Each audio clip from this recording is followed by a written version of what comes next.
ან თუნდაც ის აგენტების კანონი რო გავიხსენოთ, ხო? რატო გახდა ჩემი მხრიდან გასაპროტესტებელი? აი, მე რომ მიწერდი, რომ აი ჩვენ არ უნდა ვიცოდეთ, აბა ვინ რა ფულს ხარჯავს აქ. ეხლა იცის ვინმე? რამდენი ხანია ეს კანონი მიღებული? რამე იმაცნობერება უმაღლდა ხალხს? ასე ხომ არაფერი, ხო? ეს იყო არაფრის მომცემი კანონი, ეს იყო პოლიტიკური აქტი და არა კანონი, თორემ. რატო უნდა იქნათ ეგეთი პოლიტიკური აქტი? ეცი რა თქმა უნდა კვლევებს ატარებენ. როცა დაინახეს, რომ ანუ ლიბერალიზმი საქართველოში უკვე შერყეული იყო, მთელ მსოფლიოშიც რაღაც დოზით, ხო? ტრამპი, ხო? ყველგან, აბსოლუტურად. როდესაც ეს დაინახეს, გადმოერთვნენ აი ამ ტალღაზე, ხო? და მაგრამ აქაც კი არასწორად გააკეთეს, ხო? ანუ ყველას ერთ ქვაბში მოინდომეს მოხარშვა და ნებისმიერ მათ თავდაპირველი ვერსია რაც იყო, რომ ყველას უნდა მიწევებოდა აგენტების იარლიყი, ვინც მათ გააკრიტიკებდა. ეს იყო პრობლემა ჩემთვის მაგალითად, ხო? და ის რაც შეეხება გამჭირვალობას რომ იძახდნენ, ხო? ანუ ერინებოდი ერთ და პასუხობდნენ მეორეს. გამჭირვალობა, არ უნდა ვიცოდეთ კაცო, გამჭირვალობა უშიშროების სამსახურმაც იცის, რა თანხები შემოდის და ვის რა ანგარიშებს. თავის გვერდებზეც უდევთ და საგადასახადომაც იცის. ანუ გამჭირვალობის პრობლემა ჩვენთან არ არის. თუ მეტი გამჭირვალობა გინდა არსებობს, დავასახელებ კანონებს, იქ უნდა შეიტანო ცვლილებები და არა ახალი კანონი მიიღო, ხო? ანუ სულ სხვა რაღაცა იყო მანდ იდეაში და ეს რა თქმა უნდა საბოლოო ჯამში მეც და ნებისმიერსაც, ეხლა ეს კანონი ხო არ ხდება ერთი კონკრეტული ჯგუფის წინააღმდეგ, ეს კანონი ხდებოდა ყველას შეეხებოდა და აი მაგალითად ჩვენ რო დაგჭირვებოდა, ხო, ხვალზე რაღაცის გაპროტესტება, ხო, მომავალში და ჩვენ ვიღაცამ დაუშვათ იქიდან ჩაგვირიცხოს თანხა საქართველოს საქართველოს ეთნიკურმა, მაგრამ არა საქართველოს მოქალაქემ, შენ უკვე დგები, ასე ვთქვათ, აგენტის იარლყის. შენ როდესაც ძალიან მწირი ფინანსები გაქვს და ის უკვე 300 და 400 დოლარი უკვე იმას პროცენტზე მეტია, რა პროცენტიც იყო კანონში, ხო? კი, რა თქმა უნდა. რა თქმა უნდა, შენ თუ არავისგან არ ფინანსდები და არაფერს არ ფინანსდები და რაღაც ელემენტარული ფინანსები გაქვს. არა, იცი რატო ვიძახი ამას თუ ეშმაკის ადვოკატობა რო ვქნათ რა, უბრალოდ იმიტომ ვიძახი, რომ იქ ეწერათ, რომ ისო რა ქვია, ფიზიკურ პირებზე არ ვრცელდებაო რა. ანუ შენ თუ არ იყავი რაღაცა NGO კონკრეტული, დაფიქსირებულად NGO, შენზე თითქოს ეს არ ვრცელდებოდა. ესე ეწერა. შენ თუ ორგანიზაცია არა ხარ, მაგას გულისხმობ. ხო, მაგრამ მე ხო ორგანიზაცია ვარ და ვაპროტესტებ დავუშვათ COVID ტერორს. და მე ჩამერიცხა გერმანიის მოქალაქე ადამიანმა, ხო, ის ნუ ქართველმა მე ჩამერიცხა თანხა. $1000 სიტყვაზე, ხო, ნამდვილად. Всё, აგენტი ხარ? ნუ აგენტი უცხოური გავლენის აგენტი. საბოლოო ჯამში ეგ რაღაცა შენი აზრით გაკეთდა იმისთვის, რომ უბრალოდ განემტკიცებინათ კი, მაგრამ მაინც ძალაუფლების გამტკიცება ერთია, მეორე არის ის, რომ ჩემი აზრით ეს იყო, ანუ ერთმანეთს ხელს არ უშლის.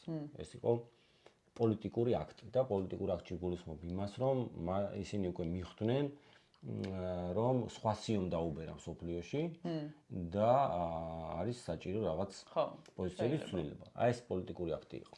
სიტყვაზე დაინიშნა ახალი არჩევნები, მოვიდა ახალი მთავრობა. ვინ მოდის მთავრობაში? ანუ რა ხდება საერთოდ? ხო, აი ეს ძალიან რთული გასასაზღვრია, თუმცა მე მაინც გონია რომ თუ დაინიშნა ახალი არჩევნები, ქართულ ოცნებას ძალიან ცუდად აქვს საქმე. ამ შემთხვევაში. რატო? იმიტომ რომ ყველა დიდი ქალაქი ახლა თვითმმართველობის არჩევნები არის შემოდგომაზე, ხო?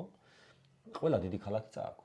აი ამ მანამდე სანამ ეს ამბები მოხდებოდა. და ამ ამბების შემდეგ მე არ მგონია რომ ხარდამჭერები მომატებოდათ. რა თქმა უნდა გამოაგდებათ, ხო? რაც შეეხება ზოგადად ამ მოდელს, რა მოდელით შემოგთავაზეს, ხო? ჯერ კიდევ მიხეილ სააკაშვილის დამსახურებაა ეს.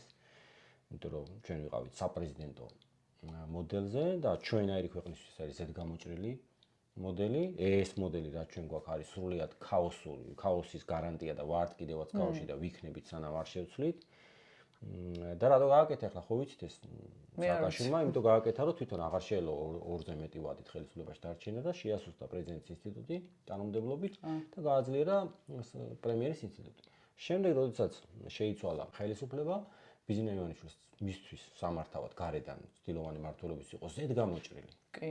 და მან როცა უნდა შეცვალა პრემიერს არანაირ პასუხისმგებლობას თვითონ არ კისრულობს და დატოვა ეს მოდელი. და არის ახლა აი ამ მოდელი საქართველოს. ჩვენი 4-ვე მეზობელი რო ავიღოთ, ხო? არის საპრეზიდენტო ქვეყანა. რუსეთიც, თურქეთიც, აზერბაიჯანიც და სომხეთიც. რა პლუსები აქვს ახლა ამას, ხო? ამას აქვს ის პლუსები, რომ ჯერ ვისაც კი ისტორიის წიგნი წაუკითხია და გადაუშლია და იცის, ჩვენ მდგომარეობაში ყოფ ქვეყანას ჭაობიდან ამოყვანას, აი მძიმე მდგომარეობიდან ამოყვანას ჭირდება ვერც სახელმწიფო ძლიერი ვერტიკალი და ძლიერი პიროვნება შეუულია ეს. კოლექტიურად ამ მდგომარეობიდან გამოსვლა არის გამორიცხული. ახლა ევროპულ ქვეყნებს ჩვენ შევედრებით, იმათ სხვა წარსული აქვს, სხვა ისტორია აქვს და დალაგებული დავარცხული ქვეყანაში შეიძლება რაღაც კოლექტიურად იმართოს, მაგრამ აი დღევანდელ რეალობაში ეს გამორიცხულია, რამე წინსვლაზე იყოს საუბარი, ხო? იგივე უამრავი მაგალითები ჩამოთვლა შემილია, თუ როგორ პიროვნებებს, როგორ წელში გაუმართიათ ქვეყანა და გამოუყვანიათ აი ამ ღრმა კრიზისიდან. ახლა ვიღაცა იტყვის, რომ აი ჩვენთან საპრეზიდენტო ინსტიტუტმა არ გაამართლა. თამადა რომ სუფრაზე ვიღაცა ერთმანობა თამადობს სიტყვაზე არ გაამართლოს, ეს ნიშნავს იმას, რომ თამად ინსტიტუტი არ ვარგა, ან დაუშვათ კომპანიაში თუ 1-2 მართველი არ ვარგა, ეს ნიშნავს იმას, რომ კომპანია კოლექტიურად უნდა იმართოს და ანუ ეს პოსტი უნდა გავაუქმოთ. ანუ ეს არის არასწორი, იმიტომ რომ ის რეალიზება სწრაფი რეალიზება ხდება აი ამ ვერტიკალური მართლობით და ერთ-ერთი დიდი ნაკლოვანება დღეს სულად გაუგებრობაში და აბსურდშიც ვართ ეს არის. რა სისწრაფე? სისწრაფე ერთი, გარდა მაგისა, ქვეყანას უნდა ყავდეს ლეგიტიმური ხალხის მიერ არჩეული პრეზიდენტი, ხო? რომელიც დღეს ფაქტობრივად ჩვენ ქვეყანა არავის ერთადერთი პრეზიდენტს ირჩევდნენ, შესუსტებული მართალია ბევრი ორგანოებით, მაგრამ ერთ-ერთი პრეზიდენტს ვირჩევდით, თორე ჩვენ ხო არავის არ ვირჩევთ, ანუ არც პრემიერს ვირჩევთ, არც სახალხო დამცველს. ერთადერთი პრეზიდენტს ვირჩევდით და მაგასაც აღარ ვირჩევთ. ეხლა ვირჩევთ მხარეს. 300 კაცი დაждდება და აირჩევს. თუ შეიძლება კონტრაარგუმენტს გეტყვი მაგაზე, რომ ანუ თუ სიტყვაზე აი თუნდაც ამ მართლობაში ყავს რაღაცა ძალაუფლებაზე ორიენტირებული და უბრალოდ ფულის კეთებაზე ორიენტირებული და ანუ რეალურად არა შინაგანად სწორად მოქმედი ადამიანი, რა მნიშვნელობა აქვს, რა წყობა გექნება? ახ გეტყვი. ანუ ეს დღევანდელი მოდელით მე არ ვამბობ, რომ აი ხვალე ვინც მოვა პრეზიდენტად დაუშვათ, ხო და გადავედით დაუშვათ საპრეზიდენტო მმართველობაზე და ხვალე ვინც მოვიდა, ის აუცილებლად ქვეყანას კრიზისიდან გამოიყვანს და იქნება ძალიან კარგი პრეზიდენტი. არა, მაგას არ ვამბობ. მაგრამ ამ მოდელში თუ დავრჩებით, ვიქნებით ასე ქაოტურ მდგომარეობაში და იქ შანსი გვაქვს, რომ გაგვიმართლოს და რაღაც შეიცვალოს დადებითი კუთხით. იმიტომ რომ აი ყველაზე ისეთი ვარიანტი რო ავიღოთ, ხო, აი დაუშვათ დღევანდელი ხელისუფლების პირობებშიც რო ავიღოთ რა. აი დღევანდელი ხელისუფლების პირობებში დღეს რა არის, რა სისტემა გვაქვს, არის ბიზინა ივანიშვილი, რომელიც თვითონ შეიტანა ცვლილებები და პარტია ნიშნავს პრემიერ-მინისტრს. ანუ და როდესაც ქვეყანას ეყოლება დაუშვათ თუნდაც ირაკლი კობახიძე, რომელსაც ძალიან ვაკრიტიკებ მე ბევრი რაღაცის გამო, ხო?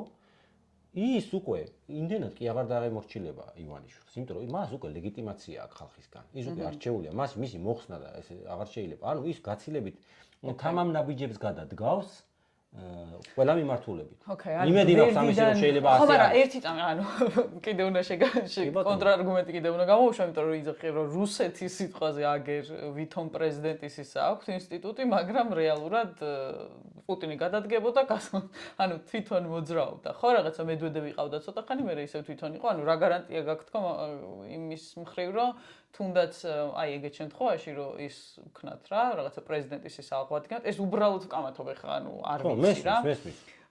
რომ ივანიშვილი არ დადგეს ასე პრეზიდენტი, მართალია არ უნდა თავად თითქოს ესე ჩანს რა, აი პოზიცია დიდად არ უნდა. არაფრის გამორიცხვა არ შეიძლება. მე კიდე ერთხელ ვამბობ, მე არ ვამბობ, რომ ეს იდეალური ჩვენ სამყაროში არაფერი არ არის. და მე არ ვამბობ, რომ ეს იდეალურია და ხო, არა, ოდნავ უკეთესი მაინც რატო არის მაგის გაგება. აქ შანსები, ხო, მესმის, აქ რო შანსები გვაქვს, აი იმის ახსნა მინდა, რომ აი აქ შანსი არ გვაქვს, აი იქ შანსი გვაქვს, მაგრამ ეს არ ნიშნავს, რომ რისკები არ არის იქ.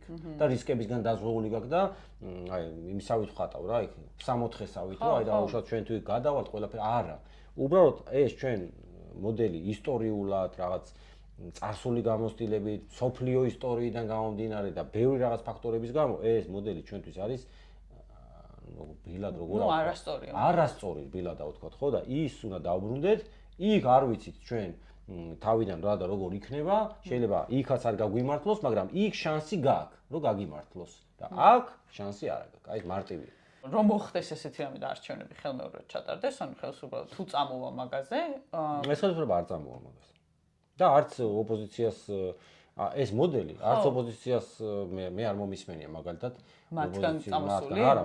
არჩევნებს ხო ითხოვენ? არჩევნებს ითხოვენ და მათი, ესე ვთქვათ, ძირითადი გზავნილი მესიჯი არის ის, რომ იყოს კოლექტიური მმართველობა. ჩემი აზრით, კოლექტიური მმართველობას რაღაც პლუსები აქვს, ანუ რა პლუსები აქვს, რომ რაღაც გადანაწილება მოხდება და დაუშვათ ერთი ადამიანის ან ერთი რაღაც ორგანიზაციის ხელში არ მოექცევა. თუმცა ეს კოლექტიური მმართველობა გამორიცხულია, რომ აი ამ კოლექტიურმა მმართველობამ ქვეყანა აი ამ კრიზისიდან გამოიყვანოს და ის სახელმწიფო, რაც ჩვენ ყველას გვესახება და გვინდა და ამის რეალურად არსებობს ამის პოტენციალი, ხო? 3.7 მილიონიანი ქვეყანა ვართ, რომელსაც გააჩნია უნიკალური ადგილმდებარეობაც, რთული, მაგრამ ამავდროულად უნიკალური, ხო? ტრანზიტი ხარ და სერიოზული ისაკ ადგილი და კი, ანუ ერთმანეთს რა ჭამდეს და ანუ მიწაც გაქვს, წყალიც გაქვს, ძალიან მაგარ ქვეყანას ხო, მიწაც გაქვს, წყალიც გაქვს, ზღვაც გაქვს, კურორტიც გაქვს, თაც გაქვს, აი ყველაფერი გაქვს, წიაღისეულიც გაქვს და შენ შეგიძლია 3.7 მილიონიანი ქვეყანა ძალიან მალე დააყენო ფეხზე. აი ამას გულისხმობ. ხო, ну კიდე ერთი საკითხი ახლა, ხო, ჩვენ ვართ მომსახურე სახელმწიფო. ანუ სახელმწიფო არაფერს არ აწარმოებს და თავიდან აი სააკაშვილის დროს იყო ეს მოსახლეობაზე ესეთი გზავნილი. მე სიტყვას სიტყვას, ხო, გზავნილი ქართული სიტყვა. რომ აი სინგაპური და დავინტერესდი და ვნახე. რომ ეს სინგაპური მართლა აი რაღაც ტურიზმით და რაღაც აი ამ დონეზე გახდა წარმატებული სახელმწიფო, თურმე არა. ანუ წარმოებით. და 4 ძირითადი სფერო იყო, რაშიც დავუშვათ ეს ქვეყანა წარმატებული გახდა წარმოებით, ხო? ეს იყო ხომალდების რემონტი, ეს იყო ქიმიური წარმოება, ელექტროწარმოება და მანქანათმშენებლობა. ანუ 4 საკითხი იყო, რაშიც ჩადეს თანხა, იქ იყო სერიოზული რაღაც ჯერ 3 წლიანი, მერე 5 წლიანი ბარათები ეძლეოდათ, ანუ გადასახადებისგან განთავისუფლება და ხელშეწყობა ადგილობრივ წარმოებებს და სწორედ ესე გახდა ეს სახელმწიფო ძლიერი და წარმატებული, ხო? იგივე უამრავი მაგალითები არსებობს მთელ მსოფლიოში. გინდოდეს და კორეის ეკონომიკური სასწაული, ხო? 1961 წელს და როგორ გახდა ქვეყანა ზუსტად წარმოების და ადგილობრივი წარმოების ხელშეწყობით, ხო? ძლიერი სახელმწიფო. იგივე აი გერმანია, ხო? ეხლა მე ქარჩევდი ვარ, მე რეები გააკეთა იმ კაცმა ძალიან ზედმეტი რომ მოინდომა და მეორე მსოფლიო ომი გააჩაღა, ეგ სხვა ცალკე თემაა, მაგრამ მანამდე ის რომ სანამ ხელისუფლებაში მოვიდოდა, რომ იყო უმუშევრობა 50%, 40%, ხო? 40% იყო უმუშევრობა გერმანიაში, წარმოიდგინე 40%-მდე. და მისი ხელისუფლების მოშლიდან ზუსტად 3 წლის თავზე უმუშევრობა იყო 0. და ისე დონეზე გამართა წარმოება, რომ მთელ მსოფლიოს ეომა. ხო? ანუ რისი თქვა მინდა ამით, ეხლა არ დაგწამონა პრო. ნუ ვიღაცა ახლა ვინც ელემენტარულად აზროვნებს, მიხვდება რასაც გულისხმობ, ხო? რა კუთხით ვიცი. კი ბატონო. ხო და ანუ ეს არის 2x2 4 ისრაელი, ხო? სახელმწიფო როგორ შეიქმნა, ხო? რომელ წელს შეიქმნა, ხო? სულ რაღაც ანუ რო გვინდოდეს მაგალითები აურაცხელი მართლა უამრავი მაგალითი 70 წლის შექმნილი სახელმწიფოა, სახელმწიფოს რომელსაც არ აქვს არც ჩვენაირი მიწა, ნახევარი უდაბნოა, არც წყალი მოდის იმდენი და თვითქმარი კი არა, სოფლის პროდუქცია მეურნეობის ექსპორტზე გააქვს, ხო? და ანუ საქართველოს რომელსაც მილიარდ ნახევარი გადის ამ ქვეყნიდან პროდუქტების შესაძენად, ეს არის არ ვიცი რა სახელი დავარქვა ამას, ხო? და ჩვენ სახელმწიფო, ჩვენ უნდა გავხდეთ წარმოებელი სახელმწიფო. თუ სანამ ჩვენი სახელმწიფო არ გახდება მწარმოებელი, მანამდე აქ რაღაც კეთილდღეობა, წინსვლა წარმატებაზე ჩვენ ფიქრი უნდა დავივიწყოთ. იმიტომ რომ ეს არის თავარი საბაზისო თემა. და ჩვენ რო არა ვარ მწარმოებელი სახელმწიფო და გარედან იქ საბანკო კაბალა ადევს ჩვენ მოსახლეობის დიდ ნაწილს, იქ რო ჩაფლულია ჩვენი ახალგაზრდობა 1000 ანტისოციალურ თემებში, ხო? აზარტული თამაშები იქნება, იქ ნარკოტიკები თუ 1000 სხვა რამ. ეს სწორედ ამასაც უკავშირდება, იმიტომ რომ შენ რო არ ახარ მწარმოებელი სახელმწიფო, შენ რო არ გაქვს დაუშვათ დასაქმება შენი მოსახლეობის ახალგაზრდობა იქნება თუ მისი მშობლები და უფროსი თაობა, ხო? ის მერე რაღაც სხვა მიმართულებით ცდილობს, ზოგი ემიგრაციაში ცდილობს წასვლას, ზოგი რაღაც აზარტული თამაშებში ცდილობს, რომ რაღაც ფული მოიგოს, ზოგი რაღაც შვებას ნარკოტიკებში ხედავს და ასე შემდეგ, ხო? კი. ხო და ზოგი კიდევ სესხს იღებს და მე იმ სესხს ვეღარ იხსნის და ნუ ასე შემდეგ არ გავაგრძელებ. ამიტომ თავარი არის ეს და შენ როცა იქნები ძლიერი წარმოება გექნება ხო, ამის მაგალითები უამრავი. ახლა ზოგი ძახის მაგას განათლება ჭირდება, ჩვენ რა ვიცით რა ვაწარმოებთ. ასანთის და თმის სამაგრის თურქეთიდან რა შემოიტანო, ამის წარმოებას რა განათლება ჭირდება და განათლებულები არ გვაკლია, არის უბრალოდ მოთხოვნა არ არის იმაზე და არ აქვს ხელშეწყობა იმაზე, რომ მაკეთკენ წავიდეს. მე ხო იმას არ ვამბობ, რომ ჩვენ გერმანიას ვაჯობოთ მანქანების წარმოებაში. ხო, არა, ჰოლანდიას ვაჯობოთ გემების წარმოებაში. რა მანქანები, ამიდორი არ მოყავს საკმარისი ჩვენი ქვეყნისთვის. იაპონიას ვაჯობოთ დაუშვათ ელექტროწარმოებაში და კორეას, ხო, მაგას ხო არ ვამბობ. თუმცა აი უზბეკეთში აწყობენ კორეიდან ბრენდებს, ხო, სოფლიო ბრენდებს აწყობენ ტელევიზორებს და ასე შემდეგ, ხო? უამრავი, ანუ თავარი არის სურვილი და მონდომება. სურვილი და მონდომება თუ არსებობს, უამრავი ასე ვთქვათ, სოფლიო ბრენდი არის, რომელიც აქ შემოყვანა შეგიძლია და დაუშვათ აი ამ შენს თუნდაც სომხეთი, აზერბაიჯანი აი ამ ნაწილში, ან დაუშვათ ცოტა კიდე ითით რომ გადავიდეთ, გადავპაროთ, აი ამ ბრენდების დაუშვათ წარმომადგენელი იყო და აქ სამუშაო ადგილები იყოს, ხო?